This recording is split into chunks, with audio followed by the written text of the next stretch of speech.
வணக்கம் நண்பர்களே. SP125 shine வண்டியோட நம்ம ஃப்ரண்ட் டிஸ்க் பேட் எப்படி சேஞ்ச் பண்ணுறதுன்றது பார்த்துக்கலாம். அதுக்கு முன்னாடி ஓல்டு பேடுக்கும் நியூ பேடுக்கும் என்ன வித்தியாசம், எவ்வளோ தேஞ்சிருக்குது, ஏன் மாற்றணுன்ற டிஃப்ரெண்ட் பார்த்துக்கோங்க. வாங்க வீடியோக்குள்ளே போகலாம். ஃபஸ்ட்டு நம்ம கேலிபரில் இருக்க டிஸ்க் பேட் லாக் போல்டை கழட்டிக்கலாம். 8mm போல்டு, 8mm பாக்ஸ் இருந்தால் போட்டுக்கோங்க, இல்லைனாக்கா ரிங்ஸ் கூட யூஸ் பண்ணிக்கலாம். அடுத்தது வந்து கேலிபர் ஃபிட்டிங் போல்டு வந்து கழட்டிக்கலாம். அது 12mm போல்டு, 12mm பாக்ஸ் இருந்தால் போட்டுக்காங்க, டீ பாக்ஸு. அப்படி இல்லைனாக்கா ரிங்ஸ் இந்த மாதிரி தானே இருந்தால் யூஸ் பண்ணிக்கோங்க. 2 போல்டு ரிமூவ் பண்ணி எடுத்துடலாம்.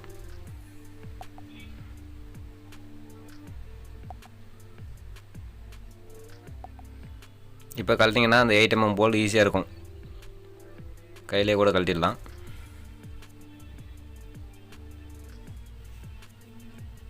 இது எடுத்திங்கன்னா ஈஸியாக டிஸ்க் பேடை வெளியே வந்துடும் பாருங்கள்.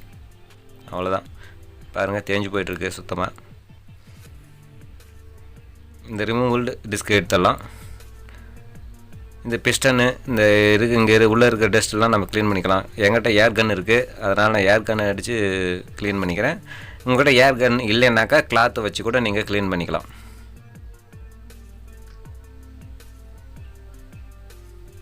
க்ளீன் ஆகிடுச்சு.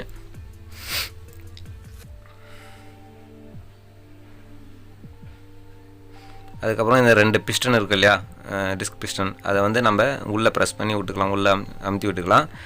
ஏன்னு கேட்டிங்கன்னா பழைய பிளேட்டு தேய்மானத்துக்கு ஏற்ற மாதிரி இது ஆட்டோமேட்டிக்காக அட்ஜஸ்ட்மெண்ட் டைப் தான் கொடுத்துருக்குறாங்க. அட்ஜஸ்ட்மெண்ட் ஆகி வெளியே வந்திருக்கும். புது பேடு போகும்போது உள்ளே போகாது, அதனால தான் உள்ளே அமுத்தி விட்டுட்டோம்னா சரியாக போய்டும். இப்போ பாருங்கள், ஈவனாக அமுத்தி விட்டேன்.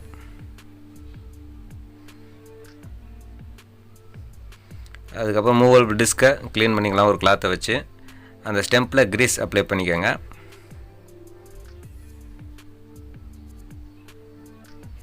அதே மாதிரி நம்ம கேலிபரில் இருக்க அந்த ஓல்லையும் வந்து கிரீஸ் அப்ளை பண்ணிக்கோங்க.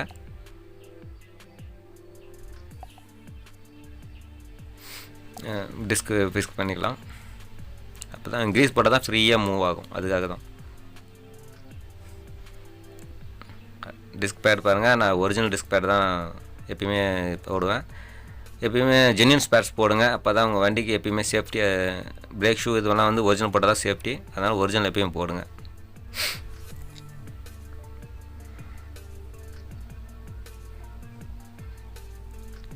இங்கே 2 பிளேட்டு, ஒரு பிளேட் வந்து நம்ம டிஸ்க்கு அந்த பிஸ்டன் ஓட்டி வச்சுக்கலாம், இன்னொன்று ஆப்போசிட்டு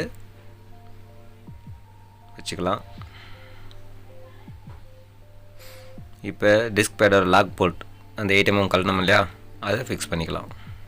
லைட்டாக க்ரீஸ் அப்ளை பண்ணி போட்டுக்கோங்க, ஃப்ரீயாக இருக்கும்.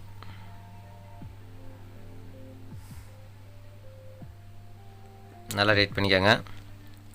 இப்போ அந்த 2 டிஸ்க் பேக்குக்கும் நடுவில் ஒரு மைனஸ் திருப்பி வச்சு ஓப்பன் பண்ணி வச்சுக்கோங்க நல்லா. அப்போ தான் பிளேட் உள்ளே அதை நம்ம உள்ளே போக வைக்கிறதுக்கு ஈஸியாக இருக்கும், இல்லைனா போகாது, டைட்டாக இருக்கும்.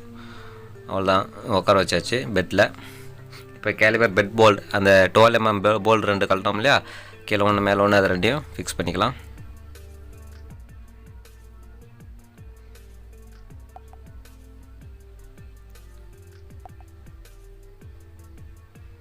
டைட் பண்ண நான் 12mm டீ பாக்ஸ் யூஸ் பண்ணுறேன்.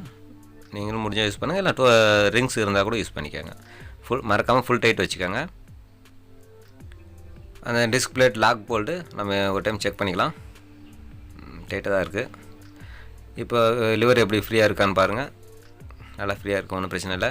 வீலை சுற்றி காட்டுறோம் பாருங்கள், வீலும் ஃப்ரீயாக இருக்குது, நல்லா பிரேக்கும் நிற்கிது பாருங்கள். ஓகே, இந்த வீடியோ பிடிச்சிருந்தால் லைக் பண்ணுங்கள், ஷேர் பண்ணுங்கள், கமெண்ட் பண்ணுங்கள்.